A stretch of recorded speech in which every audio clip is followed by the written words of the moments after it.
Así es, Beatriz, muchísimas gracias. Vamos a iniciar de inmediato conversación con Carlos Luna, internacionalista, varios temas, pero el tema principal, por supuesto, el tema de Nicaragua, que ha sido noticia durante todos estos días.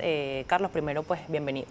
Muchísimas gracias a ti, Esther, y a todo el equipo de Primera Página por esta invitación que me formulan y, bueno, a la orden para tus preguntas. Un placer para mí tenerlo por acá. El tema de Nicaragua ha sido evaluado desde varias aristas. Una medida de seguridad social o un incremento en las tasas de seguridad social presentada por el presidente Daniel Ortega, que generó pues más de 30 personas asesinadas. Hay varios decenas de personas que están desaparecidas, inclusive el asesinato de un colega periodista, Ángel Gaona. Luego de todo este clima lamentable, el presidente decide revocar esta medida. Sin embargo, pues hay un panorama allí que pudiera o asoma la posibilidad de una transición. ¿Qué tan posible es que Daniel Ortega salga del gobierno? Bueno, posible es totalmente factible, sobre todo por un despertar de un pueblo como el nicaragüense que después de 10 o más años de represión, donde hemos visto cómo han venido dándose medidas sistemáticas. En 2016 te recuerdo que hubo una exclusión de parlamentarios de oposición al régimen de Daniel Ortega, y él introspectivamente los excluyó, hizo una jugada política y una jugada judicial que, como parte de todo lo que son las artimañas de estos regímenes autocráticos, de manipular el poder judicial y de manipular el poder electoral de tal manera que va construyendo su propia oposición. Bueno, eso pasó en 2016. Recordar que parlamentarios venezolanos fueron a solidarizarse en el año 2016 y también no se les permitió la entrada a Nicaragua precisamente por eso. Y en todo ese camino, Ortega se ha presentado como un autócrata desde el punto de vista político, pero un aperturista, por decirlo así, un hombre amplio con base en las libertades económicas, que lo ha puesto en la palestra como una persona que puede, como un gobierno con el cual se puede negociar. Ahora bien, la crispación popular, los saqueos, las muertes, las sacadas del aire de medios de comunicación, es decir, todas estas medidas sistemáticas hicieron que la gente saliera a la calle y que se produjese una unidad desde el punto de vista de sectores de la sociedad civil frente a lo cual quieren una transición en Nicaragua. Yo creo que Daniel Ortega con revertir estas medidas, lo que hace más que fortalecerse es debilitarse en términos de autoritas y en términos de credibilidad ante la sociedad, y es muy posible y muy factible que haya una transición política. Pero ¿qué garantías hay de que no haya continuidad del régimen de Daniel Ortega, tomando en cuenta que precisamente, ya no los detallabas, él ha construido su propia oposición? ¿Qué tan lejano o qué tan light puede ser el sucesor de él si viene de sus mismas filas, por llamarlo de alguna manera? Bueno, ahí tengo que ser total y completamente sincero y enfático.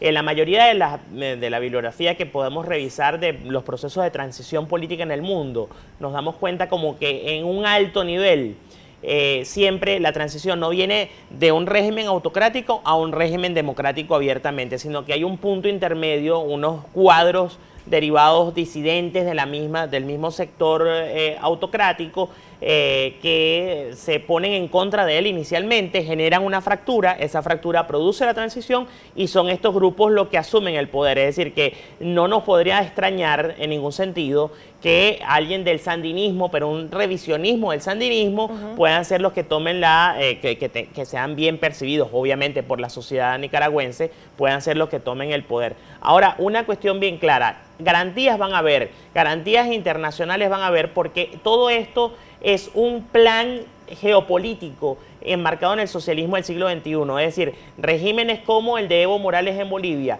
regímenes como el de Daniel Ortega en Nicaragua y regímenes como el de Nicolás Maduro en Venezuela están conectados por la lógica del socialismo del siglo XXI del Foro de Sao Paulo, dirigido desde Cuba, con lo cual considero que ya al ver el caso venezolano, que es tremendamente terrible para lo que es la geopolítica regional, entonces creo que va a haber un acompañamiento de la sociedad internacional en aras de la restitución de la democracia representativa en el continente. Precisamente, ¿qué significa para el bloque estas rupturas? Porque pudiéramos tomar los casos, por ejemplo, Rafael Correa quizás no fue tan tan frontal en decir que pertenecía al socialismo, pero sí tenía un régimen muy parecido a los que estamos viviendo en el resto del hemisferio. Pero pasó Lenín Moreno de sus filas y ahora es muy opositora a Rafael Correa.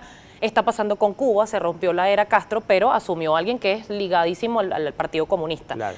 ¿Qué significaría para el hemisferio y para estos gobiernos ligados al socialismo del siglo XXI que Daniel Ortega ya no sea presidente de Nicaragua? Mira, anotarte 2 puntos. Primero, sería un golpe muy significativo, casi mortal, a todo lo que es este proyecto geopolítico regional enmarcado en todo lo que tiene que ver con el Foro de Sao Paulo. ¿Por qué razón? Mira, fíjate, sucesos que han acontecido en las últimas 2 semanas.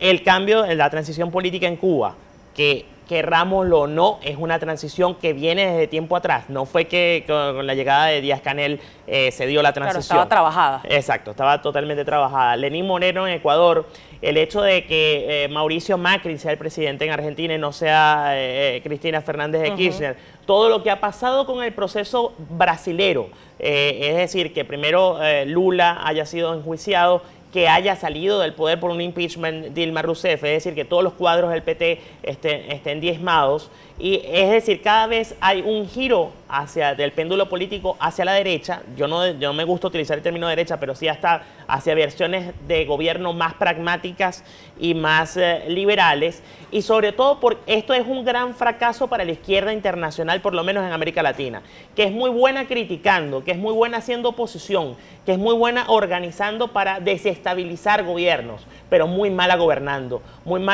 porque no le proporciona ni paz, ni bienestar, ni progreso a las grandes mayorías de los latinoamericanos. Tengo lamentablemente ya que despedir, pero el tema de los empresarios que han hecho un binomio ciertamente con el gobierno nacional. Nicaragua tiene incluso crecimiento económico favorable, pero han sido los mismos empresarios que le han dicho al gobierno que no se van a sentar con él hasta que no se liberen a todos los presos políticos, que den explicaciones de las decenas de jóvenes que están desaparecidos. ¿Esta presión a nivel económico puede acelerar este proceso de que Ortega deje de ser presidente de Nicaragua? Por supuesto que sí, es claro y es totalmente cierto que eso es así. ¿Por qué? Porque para que pueda haber inversión y para que puedan fluir los capitales, se necesita un entorno lo suficientemente fuerte, lo suficientemente estable en términos de orden como para poder ser propicias las inversiones internacionales.